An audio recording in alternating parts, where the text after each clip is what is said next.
I know why you go on Instagram. I know why because you just have the time. You have the time because you don't want to put that time into bettering oneself. What if you can't run? Give a fuck. It was never about running. Why do you think I run? It's the worst thing. I hate doing it more than anything. Hence the willpower. That phone is the biggest distraction in the world. When it comes time for the phone, I'm on the phone. When not, I don't use it. I'm all about being present where I'm at. So know that if you have big goals and big dreams, along the way, failure is going to happen. So how fast do you get up from that? And you got to teach yourself that. I hit the snooze button. I'm running late. My house is a mess. My mind's a mess. Now life's already beat you. So you open the door and now life hits you and you're already frustrated. You're already in that anxiety mode. You're stressed already. And then life starts to pile more on top of you. You get home, you're exhausted. And that's how life happens to everyone. You have to live and win what you can and build the body armor. Start callousing the mind so you're ready for combat outside of your house. Because it's gonna come. You're lazy, you know exactly what to do. Exactly what to do. Because even me, in my state of, I can't read and write, I knew exactly what to do. It just sucks doing it. It sucks to do it. It sucks to wake up every morning of your life and say, God, man, I'm not smart. So guess what I gotta do? I gotta study the same shit that I got one of the highest scores in the nation on, and do it again, do it again, do it again. It's not just there. It's not just there permanently for me. Hard work looks horrible. It's not motivating. It's not motivating at all. It ain't like Rocky round 14 where he gets knocked down and goes like this to Apollo Creed. It looks like a man being stuck in a fucking dungeon and there's no fucking way out. But you have the fucking key. But you refuse to use it. And that's nothing motivating about that. We idolize so many people, and we want to be them. We want to be someone else. And in doing that, you lose all the potential of who you are. You mimic, you be them, you are them, you become them, and you lose you.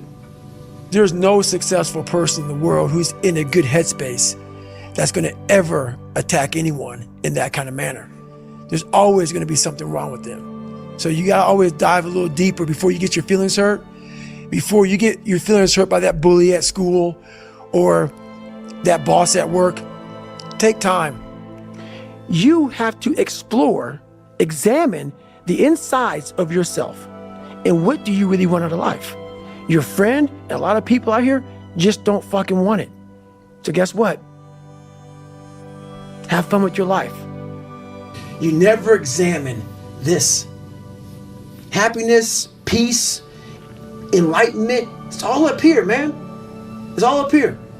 If I start talking like this, people go, man, no. It's the truth, man. Yeah, it is true. It's all up here. You just got to be willing to go and face it. And that's the hard part. You have to envision something that is more powerful than you. Something has to get you out of bed. And you have to create it. It has to be false. Because you're not it. You're a fat piece of shit. And that's the reality of it. So you have to create a false reality to live in that just to get to work on yourself. This is the world that is in front of me. And what most people do is they see this world and they look at it as an excuse to get out of it. Yeah. I started looking at it as this is the ultimate training ground for the rest of my life.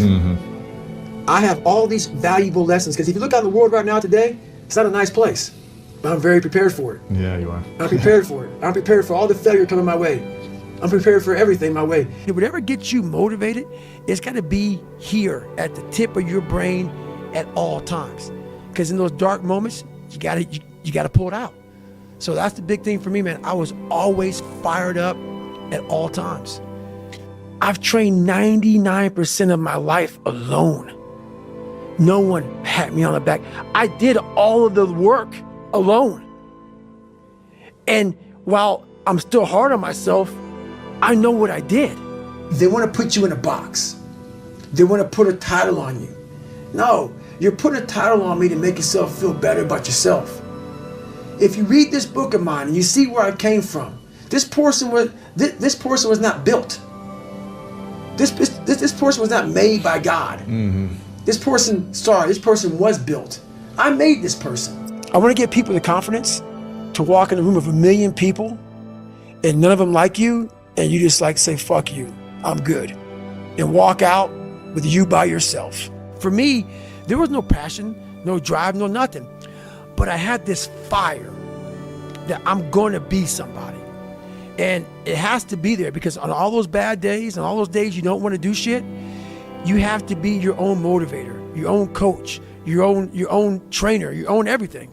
So to do that, you have to come into work, and work is whatever your work may be, ready to go.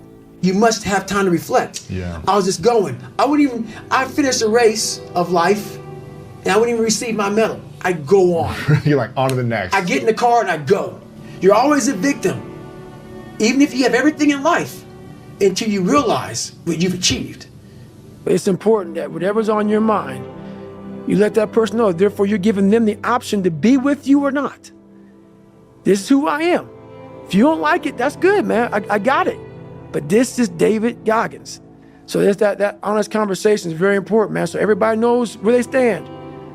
That person may not be for you, and that's all good. When I grew up, my mom worked 3 fucking jobs, and it took her down a dark hole. And I saw this.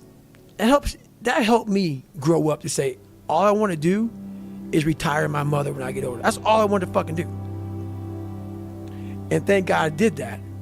But the thing about it, with a lot of people, they don't have that in them. We all have this ability to have our own medicine cabinet. But unless you go in there and put the medicine in there, it's always gonna be fucking empty, man. You're always gonna need the pre-workout. You're always gonna need I don't drink coffee. I don't do none of that. I don't need it. I can run for 70 hours, and I have before. No caffeine. I got all this wonderful shit that I overcame on my own, by myself, in the darkness. That, man, when it's cold, I'm hot.